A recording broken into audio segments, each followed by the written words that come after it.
కైలాసంలో ఏ శక్తి ఉందో శ్రీశైలంలో అదే ఉంది. ఇది తెలుసుకోవాలి. కైలాసమే శ్రీశైలం కనుక కైలాసానికి వెళ్ళలేదని బాధ అక్కర్లే. ఆ బాధ కలిగిన ప్రతిసారి శ్రీశైలాన్ని గుడిపుతారు. సామాన్యం కాదు, నిజంగా రహస్యం అది. కైలాస శక్తి ఇక్కడ ఉన్నది. శివశక్తులు ఇద్దరు కలిసి ఉంటారు. అందుకే శ్రీశైలం అంతా శివశక్తి మయం. శ్రీశైలమే ఒక మహాశ్రీ చక్రం. శ్రీ అనే శబ్దమే దాన్ని తెలియజేస్తున్నది. శివశక్తి మయం గనక శివుడక్కడ, మల్లికార్జునుడు, అమ్మ భ్రామరి. భ్రమరాంబ రాకముందు కూడా శ్రీశైలం ఉంది. మరి శక్తిపీఠాలు ఎప్పుడో ఏర్పడ్డాయి పరమేశ్వరుడి నుంచి, అప్పటికీ శక్తిపీఠమేట. పైగా శివుడు ఇక్కడ లింగ రూపై వచ్చినప్పుడు అమ్మవారు ఏ రూపంతో వచ్చారు? ఇక్కడ అమ్మవారు అర్ధనారీశ్వరి రూపంతో వచ్చింది.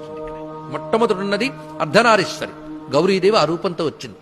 అందుకే మల్లికార్జునుడి దర్శనం చేసి మనం ప్రక్కకి అలాగా రాగానే అర్ధనారీశ్వరి, ప్రాచీనమైన శ్రీశైలం విషయాలను పరిశోధిస్తే కనబడిన అంశం. ఇలాగ అసలు శ్రీశైలం యొక్క పట్లు